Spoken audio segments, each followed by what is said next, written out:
Bismillahirrahmanirrahim. Assalamualaikum warahmatullahi wabarakatuh. Perkenalkan, nama saya Ikhwanul Mukmin, NIM 218280024 dari kelas Informatika.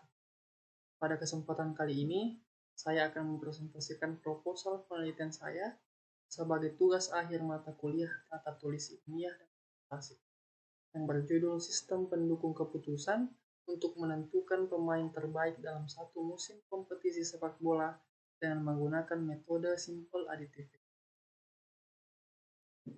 Kemudian latar belakang. Olahraga sepak bola merupakan olahraga yang paling digemari di seluruh dunia, khususnya di Indonesia. Namun, di Indonesia sendiri implementasi teknologi pada olahraga sepak bola masih tertinggal dibanding negara-negara lain. Kompetisi sepak bola di Indonesia seringkali diwarnai hal-hal kontroversial. Salah satunya dalam mengambil keputusan untuk menentukan pemain terbaik. Penentuan pemain terbaik terkesan subjektif dan tidak dilakukan dengan pendekatan sistematis. Oleh karena itu, penggunaan teknologi informasi sebagai sarana untuk mendukung keputusan para pengambil keputusan sangat diharapkan agar keputusan yang dihasilkan sesuai dengan keinginan berbagai pihak yang terlibat dalam sepak bolaan di Indonesia.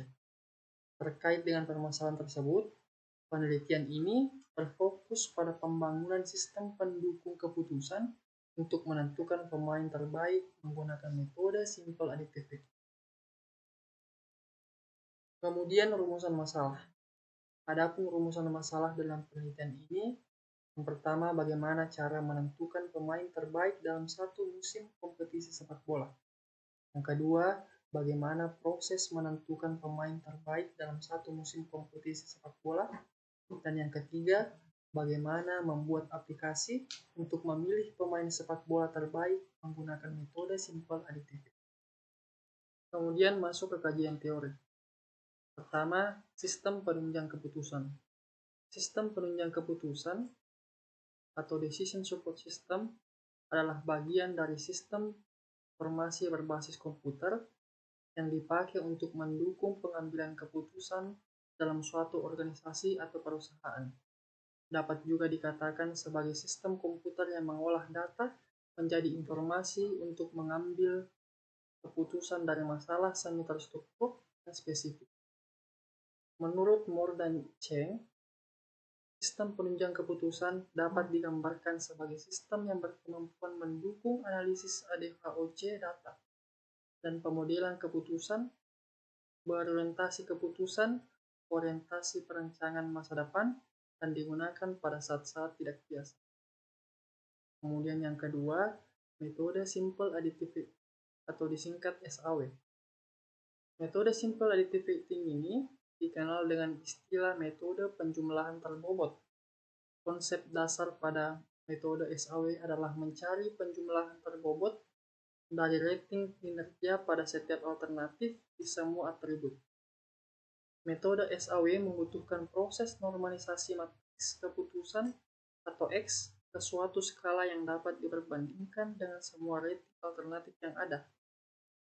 Metode ini sendiri sebenarnya masih termasuk dalam metode multiple attribute decision making. Ini merupakan salah satu metode klasik untuk menentukan penjumlahan terbobot pada setiap atribut.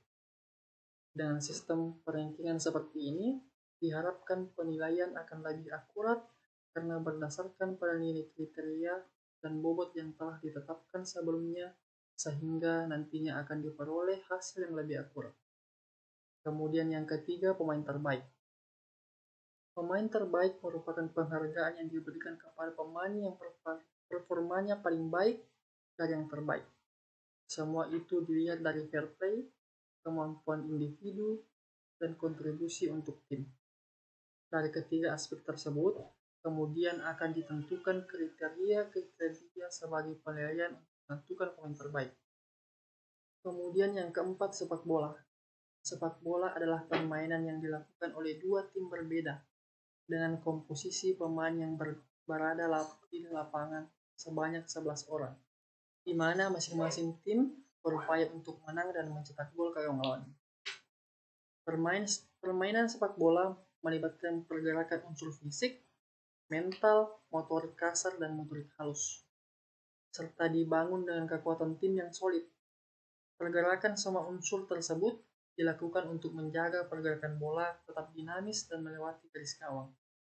Adapun bola yang digunakan dalam permainan berbentuk oval, di mana setiap pergerakannya dilakukan setiap pemain menggunakan kaki dan hanya penjaga gawang atau kiper yang bisa menyentuh bola menggunakan tangan.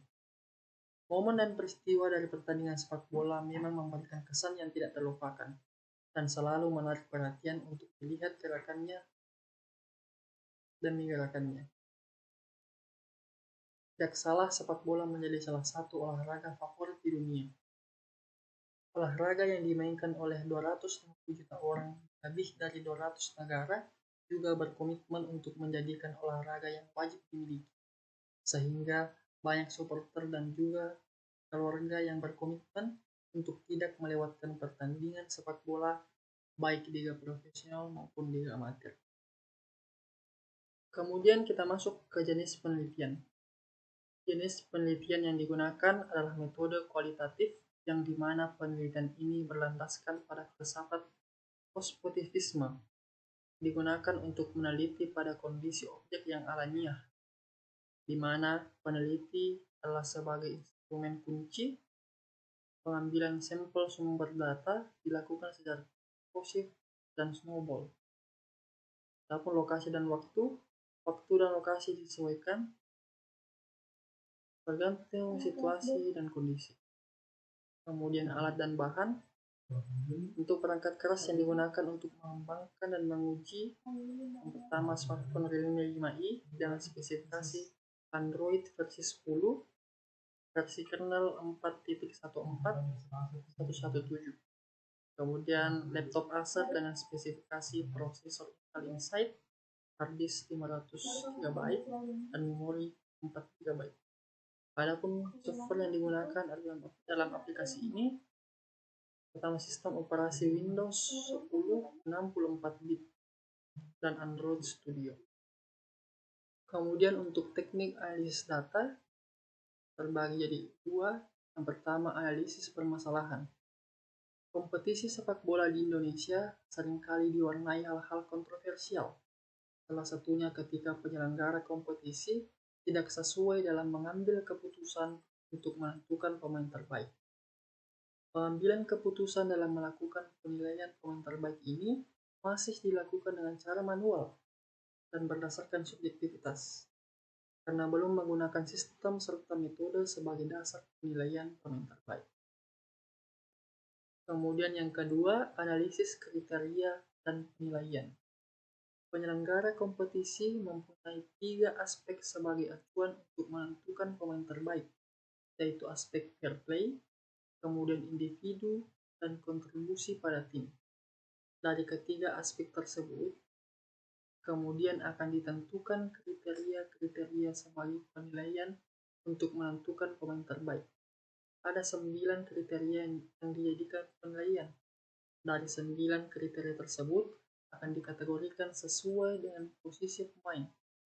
Penilaian dan pembobotan pada kriteria-kriteria ini menggunakan skala Likert dengan bobot 1 sampai 5 dari mulai sangat kurang hingga sangat baik. Berikut adalah kriteria-kriteria yang digunakan untuk menentukan pemain terbaik. Yang pertama gol, kedua assist, yang ketiga blok, ketiga intercept, yang kelima penyelamatan atau save, yang keenam menit bermain, yang ketujuh kebobolan, yang kedelapan kartu kuning, dan 9 kartu merah. Selanjutnya teknik pengumpulan data. Pada poin ini akan dipaparkan penyelesaian dengan metode simple additive fitting.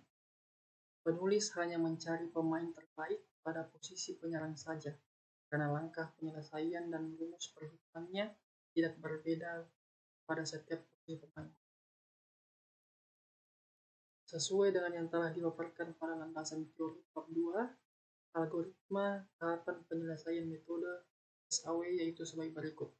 Yang pertama, mendefinisikan terlebih dahulu kriteria-kriteria yang akan dijadikan sebagai tolak ukur penyelesaian masalah. Kemudian yang kedua, menormalisasi setiap nilai alternatif pada setiap atribut dengan cara menghitung nilai rating kinerja. Kemudian yang ketiga, menghitung nilai bobot referensi pada setiap alternatif. Kemudian yang terakhir, melakukan perankingan. Kemudian untuk prosedur standar penelitian, bisa dilihat di gambar. Metode pengembangan perangkat lunak dalam penelitian ini menggunakan model waterfall menurut Rosa dan Salahuddin.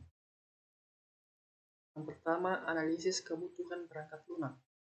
Pada tahapan ini, dilakukan proses pengumpulan kebutuhan secara intensif untuk menspesifikasikan kebutuhan perangkat lunak agar dapat dipahami perangkat lunak seperti apa yang dibutuhkan oleh user.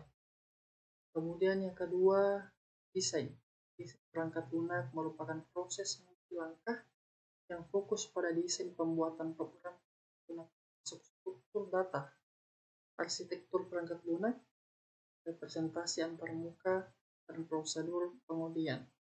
Tahap ini mentranslasi kebutuhan perangkat lunak dari tahap analisis kebutuhan ke representasi desain agar dapat diimplementasikan menjadi program pada tahap selanjutnya. Kemudian ketiga, pembuatan kode program. Desain harus ditranslasikan ke dalam program perangkat lunak. Hasil dari tahap ini adalah program komputer sesuai dengan desain yang telah dibuat pada tahap desain. Kemudian yang keempat, pengujian. Pengujian fokus pada perangkat lunak secara dari segi logik dan fungsional dan memastikan bahwa semua bagian sudah diuji. Hal ini dilakukan untuk meminimalisir kesalahan atau error dan memastikan keluaran yang dihasilkan sesuai dengan yang diinginkan. Sekian presentasi dari proposal penelitian saya. Semoga dapat bermanfaat bagi saya pribadi dan bagi mahasiswa yang lain. Akhir kata saya ucapkan terima kasih dan wassalamualaikum warahmatullahi wabarakatuh.